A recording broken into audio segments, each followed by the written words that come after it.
오늘 말씀은 마태복음 14장 22절에서 33절 말씀입니다. 주제는 믿음이 작은 자여란 주제를 가지고 함께 은혜를 나누길 원합니다. 아멘. 우리 예수님은 하나님의 아들이시지만 이 땅에 오셔서 온갖 고난을 다 당하셨습니다. 하나님의 단 하나밖에 없는 아들, 어떻게 보면 왕자이지 않습니까? 우리 예수님이, 그죠? 왕자이신 예수님은 당연히 부유하게 사시는 것이 마땅하지만 우리를 위하여 고난을 자처하시고 이 땅에서 가장 가난한 삶을 사시고 떠나서 하늘로 올라가셨습니다. 아멘. 예수님은 이 땅에서의 삶은 고작 33년이셨고 그중 불과 3년밖에 사역을 하지 못하셨습니다. 아주 짧은 사역을 하시는 것입니다. 예수님께서는 3년 동안 말씀만 전하신 것이 아니라 많은 기적을 일으키시고 또 그 기적을 통하여 그분이 하나님 되심을 나타내어 보이셨습니다. 아멘. 첫 번째 기적이 보면 요한복음 2장 11절에 보니까 가나 혼인잔치에서 물로 포도주가 되는 놀라운 첫 번째 기적을 일으켜 주셨습니다. 또 요한복음 9장 1절에서 12절에 보면 날 때부터 맹인이 된 사람을 불쌍히 여기시고 눈을 뜨게 해주셨습니다. 또 요한복음 5장 1절에서 9절을 보면 38해를 혈류증으로 인해서 고통당하고 또 가산을 다 텅진한 그 여자를 고통에서 건져주셨습니다. 아멘. 또 마가복음 14장 13절에서 21절에 보니까 보리떡 5개와 물고기 2마리로 5,000명 이상을 먹이시고 그 배고픈 사람들을 먹여주시고 또한 12바구니를 남기는 그러한 기적을 베풀어 주셨습니다. 아멘. 또 마가복음 6장 45절에서 52절에 보니까 바다 위를 걸어가시는 수많은 기적을 일으키셨습니다. 이 수많은 기적들, 바다의 기적과 수많은 이적들을 일으키신 것을 볼 수가 있습니다. 이 수많은 기적을 일으키신 것은 자신이 바로 그리스도요, 메시아요, 하나님의 아들이라는 것을 나타내어 보여주신 것입니다. 아멘. 또 마태복음 14장 13절에서 21절에 그러니까 앞절에 보면 오병이어의 기적을 행하셨습니다. 예수님이 그곳에 있던 수많은 사람들이 예수님을 메시아로 인정하게 되었습니다. 그들이 그렇게 바라던 메시아가 자기들 앞에 오셨다는 것을 그들은 확실하게 믿게 되자 모두가 흥분하게 되었습니다. 이 사람들은 드디어 메시아가 왔으니 이 나라가 속히 메시아의 나라가 되겠구나. 이제 이 땅에서 로마 군대는 떠나가고 다윗 왕국과 같은 그런 멋진 강대국이 되겠구나 하는 그런 생각이 들었습니다. 그래서 그들은 기대에 가득 찼습니다. 예수님께서 오병이어의 기적을 일으켜 베푸신 것을 보니 이제는 배고프고 가난한 문제도 해결되겠구나 이렇게 생각하니 이들은 기쁨과 환호의 그 탄성이 절로 나왔습니다. 덩달아 제자들도 이제 예수님이 왕이 되면 자기들도 한 자리를 차지하겠다는 그런 기대에 벅찼습니다. 여러분, 이것이 우리들의 모습이 아니겠습니까? 이전에 이스라엘 백성들의 이 모습이 오늘날 우리의 모습일 수도 있습니다. 예수를 믿으면 뭔가 잘 되겠지. 예수를 믿으면 축복을 받겠지. 많은 축복을 받아서 내가 행복하게 살겠지 하는 그런 생각을 하지 않겠습니까? 우리는 누구나 이런 마음을 가지고 있습니다. 저에게도 이런 마음이 있었고 여러분에게도 있을 수도 있습니다. 아멘. 요한복음 6장 15절에 보면 이들은 모두 억지로 예수님을 붙들어서 자기들의 왕으로 세우려고 하였습니다. 그러나 그들의 생각은 착각이었습니다. 메시아이신 예수님은 이스라엘 사람들을 위해서만 오신 것이 아닙니다. 이스라엘 나라만 강국으로 만드시는 그런 왕도 아니십니다. 우리가 그것을 잘못 이해하고 있는 것입니다.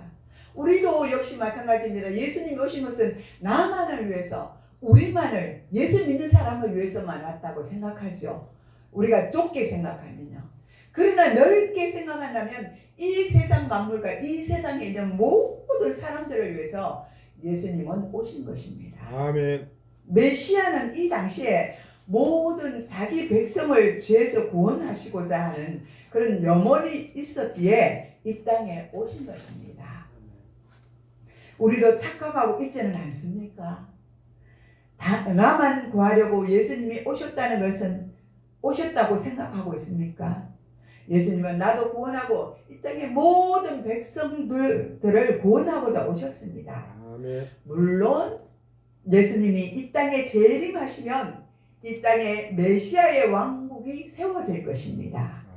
그때에는 이스라엘 백성뿐만 아니라 전 세계를 다스리는 메시아의 왕국이 될 것입니다. 아멘. 그러나 예수님은 무리들이 억지로 왕으로 삼으려는 것을 아시고는 서둘러서 제자들을 강을 건너가게 하신 후 자신은 홀로 산에 올라가서 밤이 새도록 기도를 하십니다. 예수님이 기도를 다 드리신 후 이제 밤 사경, 그러니까 우리나라 보면 3시에서 한 6시 사이에 예수님의 제자들이 배가 위기에 처해졌습니다. 제자들은 이 거센 바람과 험한 풍랑으로 인해 배 안에 물이 들어오게 되자 그 물을 퍼내면서 이 배가 뒤집히면 우리가 죽지 않을까 하는 그런 걱정된 마음이 앞섰습니다. 또 이러다가 메시아 왕국을 우리는 볼 수 있을까 하는 생각도 합니다. 메시아 왕국의 장관이 되어 보기도 전에 여기서 이 밤에 죽을 수밖에 없겠구나 하고 그들은 공포에 사로잡혔습니다. 예수님, 나는 우편에 저는 좌편에 막 그랬잖아요. 예수님 제자들도 예수님을 따라다닌 그들도 예수님 앞에 그렇게 말했는데 그런 제자들 마음에도 있었다는 거예요. 예수를 믿는다는 그런 제자들 앞에도 예수님이 왕이 되면 나는 한 자리를 얻을 거야 하는 그런 생각이 있었는데 이제 이 풍랑 앞에서 이 공포의 지식에서 이 제자들은 그런 것을 염려하고 있는 것입니다. 생각과 마음이 사로잡혀 있는 것입니다. 근데 예수님이 산에서 기도하고 계셨지만 제자들의 이런 다급한 사정을 모를 리가 없습니다. 우리 예수님은 모든 것들을 다 아시는 분이시지 않습니까? 아멘. 전지전능하신 분이십니다. 아멘. 예수님은 우리가 지금 어떤 상황에 놓여 있는지를 다 아십니다. 아멘. 참 아름다운 교회가 지금 어떤 형편에 있는지, 아멘. 누가 내려와서 이곳에서 예배를 드리는지, 아멘. 어떤 마음으로 가고 있는지 우리 예수님은 다 알고 계십니다. 아멘. 저의 마음도 다 알고 있고요. 여러분의 마음도 다 알고 있습니다. 저의 마음이 흔들리는지 아닌지 이 폭풍 앞에서 너의 마음이, 사역자의 마음이 흔들리는지 아닌지 주님은 보신다는 것입니다. 네가 그리 할지라도 사역자로서 이 풍랑 앞에 바람이 흔들려도 너는 요동하지 않고 있느냐? 주님은 그렇게 저에게 물어보시는 것입니다. 예, 주님, 이전 같았으면 아마 조금만 흔들렸을 것 같습니다. 그러나 지금은 흔들릴지라도 빨리 제자리로 돌아오게 하여 주시옵소서. 아멘. 이렇게 기도하면서 나아갑니다. 아멘. 그런데 이제 보니까 이런 일들이 일어난 이때에 예수님은 이 제자들을 구하시려고 바다를 걸어서 그들에게 다가오는 기적을 베풀어 주십니다. 제자들은 풍랑이는 이 칠흑같이 깜깜한 바다 위를 사람의 형체를 한 물체가 가까이 오는 것을 보고 있습니다. 바다에 유령이 나타나면 배가 파손이 된다는 그들은 전설을 잘 알고 있었습니다. 그들에게는 너무나도 이 모습이 충격적이었습니다. 혹여나 유령이 아닐까? 저 앞에 걸어오는 저 사람의 모습을 한 건 귀신이 아닐까? 유령이 아닐까 하는 그런 두려움이 제자들에게 몰려왔습니다. 그러니까 그들이 충격을 받을 수 없지요. 받을 수밖에 없습니다. 제자들은 공포에 사로잡혀 유령이다 하고 이렇게 외쳤습니다. 얼마나 두렵고 무서웠으면 그저 위기감 속에 그렇게 외쳤겠습니까? 그때 예수님은 이렇게 말씀하십니다. 안심하라, 나니 두려워하지 말라. 아멘. 이렇게 안심을 시켜줍니다. 아멘. 우리 모두에게는 두려움이 있습니다. 어두움이 있습니다. 아멘. 무서움과 공포증이 있습니다. 아멘. 그러나 주님이 말씀하십니다. 두려워하지 말라. 이렇게 아멘. 주님이 말씀을 하십니다. 여러분 두려워하지 마시기 바랍니다. 아멘. 우리 모두에게 이 두려움은 백해무익한 것입니다. 우리가 두려움을 가지고 있다면 그 자체가 얼마나 큰 해가 되는지 모릅니다. 이 두려움은 마치 우리에게 큰 병을 가져다 주는 것처럼 우리 몸에 해를 입히는 것입니다. 아멘. 두려움에 관한 이야기가 있습니다. 어떤 아프리카의 원주민이 사는 큰 마을에 죽음의 사자로부터 연락이 왔습니다. 30일 후에 그 마을 사람들 가운데 2,000명을 자기가 데리고 가겠다는 그런 벼락 같은 통보를 보내게 되었습니다.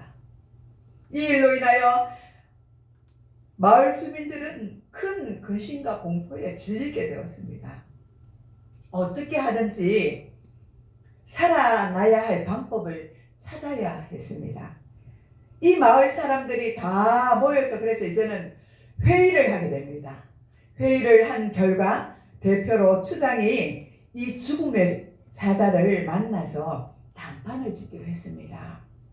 추장은 이렇게 말합니다. 한꺼번에 2,000명을 데려가면 우리 마을 사람들이 큰 타격을 받게 됩니다. 그러니 죽음의 사자여 반만 줄여주십시오. 이렇게 애원을 합니다. 그 죽음의 사자는 이 추장을 기특하게 여기고 그럼 반으로 줄여줄 것이요. 이렇게 약속을 했습니다. 그러나 마을 사람들은 이 추장의 말을 듣고도 기뻐하지 않았습니다. 2,000명에서 1,000명으로 줄여졌으면 그래도 기뻐해야 되지 않습니까? 조금은. 근데 전혀 기뻐하지 않았습니다. 왜냐하면 그 누구든지 이 2,000명 안에 들 수가 있었기 때문입니다. 내가 2,000명 안에 들어서 죽을 수도 있기 때문입니다. 1,000명을 줄여준들 무슨 소용이 있냐는 이 말입니다. 이제 드디어 약속의 날이 다가왔습니다. 그러나 막상 죽음의 사자들이 닥치자 1,000명이 아닌 그 숫자보다 훨씬 많은 7,000명의 사람들이 다 죽어 나갔습니다.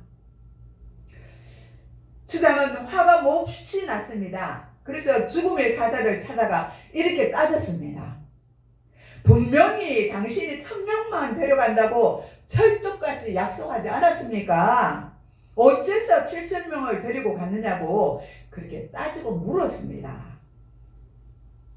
그러자 죽음의 사자는 나는 약속한 대로 7,000명을 데리고 가지 않았어.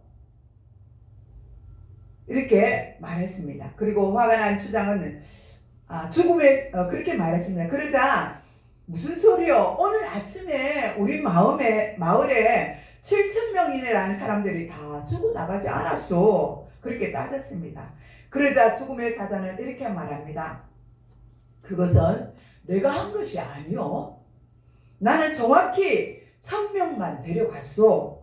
나머지 6,000명의 사람은 그만 겁에 질려서 저절로 죽은 것이요. 어처구니 없는 일이죠. 이랬던 두려움은 사람을 너무나 그죠? 연약하게 만드는 것입니다. 죽음의 길로 몰고 가는 것입니다. 이 이야기는 사람들이 만들어낸 이야기지만 정말 우리에게 중요한 교훈을 주고 있는 것입니다. 아멘. 믿음이 있는지 없는지를 판가름하는 것입니다. 아멘. 우리는 정말 걱정하지 않아도 될 일을 우리는 미리 앞당겨 와서 걱정을 합니다. 내일 일은 염려하지 말라고 주님이 분명히 말했는데 우리는 내일 염려할 것도 오늘 땡겨가지고 우리는 염려하지 않습니까? 얼마나 우리는 연약한 존재입니까? 두려워하지 않아도 될 일을 우리는 또 땡겨와서 두려워하기도 합니다. 그래서 자신의 명대로 살지 못하고 세상을 따라가는 이들이 얼마나 많은지 모릅니다. 지금도 마찬가지예요. 그죠? 병이 들어서 아까 누워 계시는 분들도 그렇잖아요. 나는 이 병에서 헤어나지 못할 거야. 나는 얼마 있지 않으면 죽을 거야 하는 그 두려움이 있다는 것입니다. 그래서 사람들은 자기 명대로 죽지 못합니다. 예수님의 제자들이 바다 한가운데 두려워 떨고 있을 때 예수님은 찾아오셔서 안심하라. 나니 두려워하지 말라고 말씀하시며 가까이 다가오시는 예수님을 그들은 바라보며 얼마나 기뻐했겠습니까? 아멘. 오늘 저와 여러분에게도 예수님이 우리를 찾아오십니다. 아멘. 여러분 중에도 세상의 염려와 근심으로 고민하는 믿음이 작은 분들이 있습니까? 아멘. 예수님이 지금 바로 여러분 옆에, 앞에, 뒤에 계십니다. 아멘. 두려워하지 마시기 바랍니다. 아멘. 이 말을 믿으시기 바랍니다. 아멘. 이 시간 안심하라. 나니 두려워하지 말라고 예수님은 분명히 말씀하십니다. 주님의 음성을 들으시는 저와 여러분 되시기를 바랍니다. 아멘. 오늘 본문을 보면 베드로는 주님의 음성을 듣고 바다 위를 걸어오시는 분이 분명히 예수님이라는 것을 알았습니다. 그리고 주여 주님이시거든 나를 명하사 물 위로 오라 하소서 라고 소리를 쳤습니다. 베드로는 자신도 한번 예수님처럼 물 위를 걸어보고 싶은 마음이 들었습니다. 그런 교만이 왔다는 것입니다. 나도 예수님도 저렇게 걸어오시는데 나도 한번 걸어보아야 되겠다는 그런 교만이 있었던 것입니다. 베드로는 정말 그렇지 않습니까? 그 성품이나 기질이 얼마나 완악하고 그저 거세고 그저 바다 사람이니까 할 수 없어요. 또 바다에서 자랐으니까 그 업으로서 삶이 평탄하지는 않지 않습니까? 거센 바다의 풍랑과 그런 여건 속에서 자란 그의 모습이 그대로 반영되는 것입니다. 이 말을 들은 예수님은 이렇게 말합니다. 베드로야 걸어오라 이렇게 말씀하십니다. 할렐루야. 아멘. 베드로는 아주 용감하게 배에서 내려 물 위를 걸으며 주님 곁으로 다가가기 시작을 했습니다. 때로는 우리도 꿈속에서 베드로처럼 바다를 걷고 하늘을 날아오르고 싶어 하기도 합니다. 아멘. 그런데 실제로 바다 위를 걸어간다면 이 일은 참으로 놀라운 기적이 아닐 수가 없습니다. 아멘. 성경을 보면 다른 기적들을 또 볼 수가 있습니다. 그런데 성경에만 이러한 일들이 일어나는 것이 아니라 실제로 지금 선교지에서도 이런 기적들이 얼마나 많이 일어나고 있는지 모릅니다. 아멘. 중국, 아프리카, 우간다, 태국 이 후진국일수록 이런 기적들이 많이 일어납니다. 아멘. 그들이 순수하게 복음을 받아들이기 때문입니다. 아멘. 저와 여러분도 하나님의 말씀을 순수하게 받아들여서 정말 하나님이 행하시는 그 기적을 맛보시는 저와 여러분이 되시기를 축복합니다. 아멘. 부흥사인 무디에게 어떤 사람이 찾아와 목사님 성경을 읽다가 깨달아지지 않는 그런 말씀을 보게 됩니다. 이럴 때는 어떻게 해야 합니까? 하고 물어보았습니다.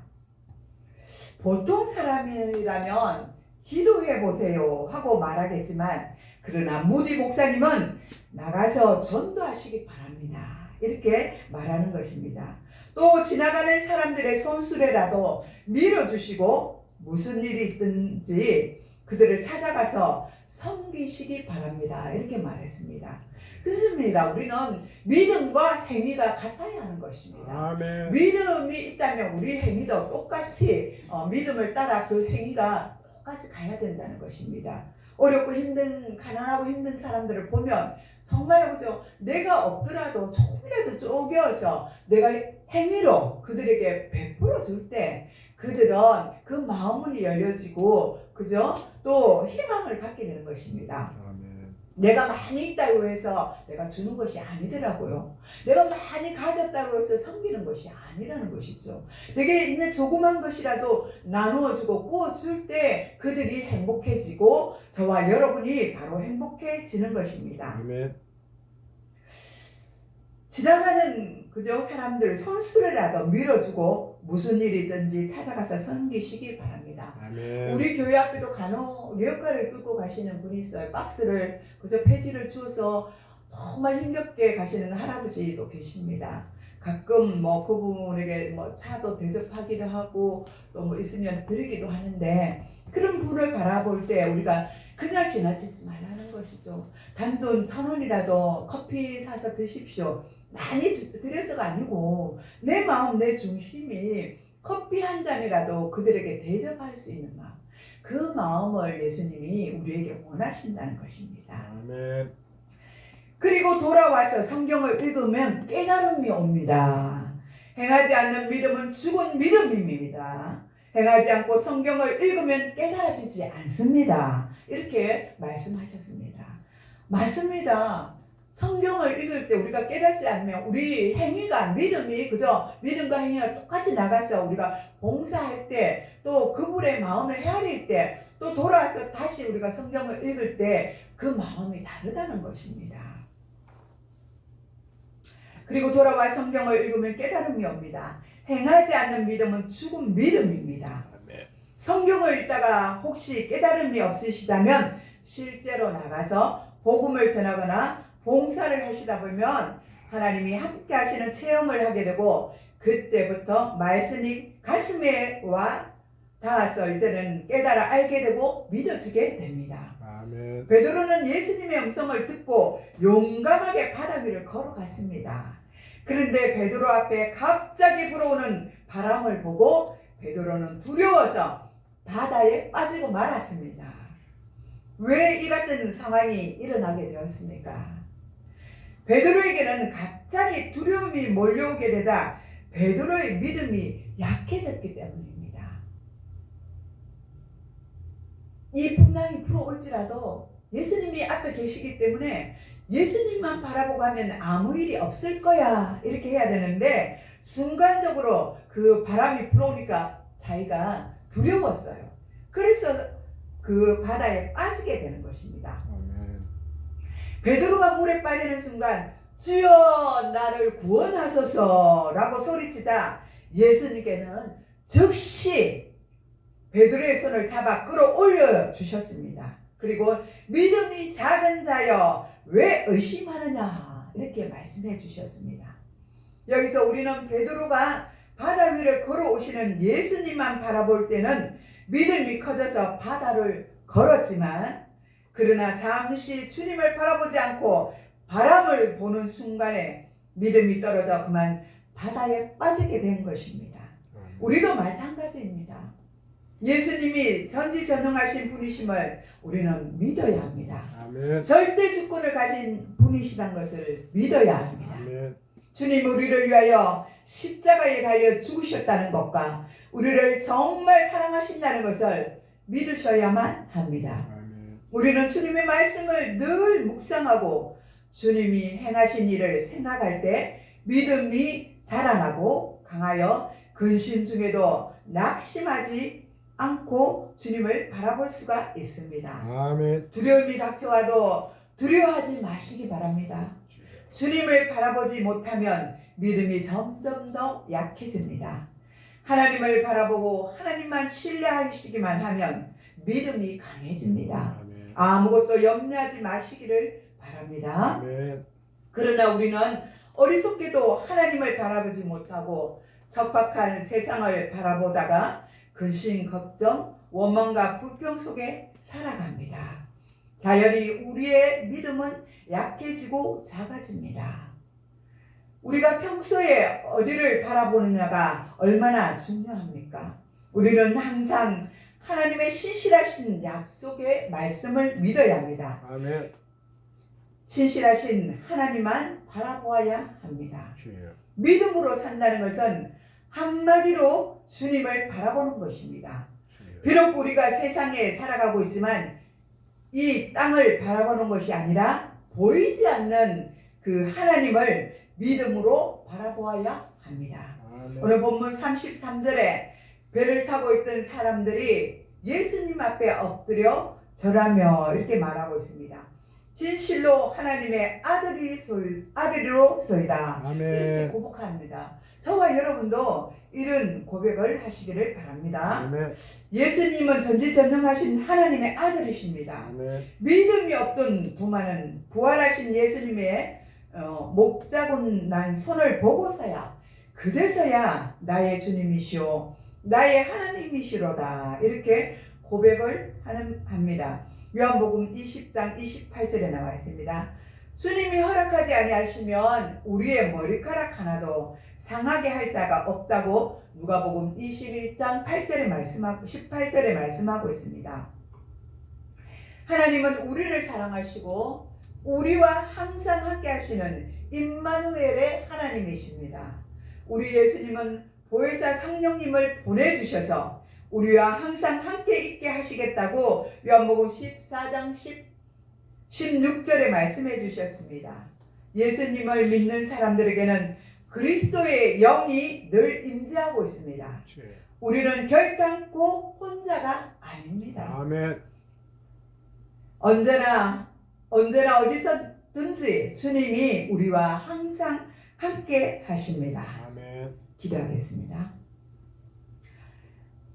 하나님 아버지, 우리가 정말 주님의 뜻대로 살아갈 수 있는 자들이 되게 하여 주시옵소서. 아멘. 언제나 주님 안에서 주님 품에 안겨 살아가는 자들 되게 하여 주옵소서. 아멘. 우리 앞에 놓이는 폭풍과 또 폭풍이 몰아칠지라도 우리는 두려워하지 말 것은 내니 안심하라고 말씀하신 주님의 말씀을 믿고 또 의지하며 주님 앞에 우리가 주는 그리스도시요 살아계신 하나님 아버지의 아들이라는 그 고백을 할 수 있는 그런 믿음의 신실한 자들이 다 될 수 있도록 인도하여 주시옵소서. 그래서 하나님 또 세상을 살아갈 때 우리가 또 주님 앞에 믿음으로 바로 설 수 있도록 도와주시옵소서. 오직 주님만 믿음으로 바라볼 수 있는 그런 믿음을 허락하여 주시옵소서. 감사를 드렸고 우리를 보호하시고 우리를 인도하시는 나사렛 예수님의 이름으로 감사하며 축복하며 기도드리옵나이다. 아멘.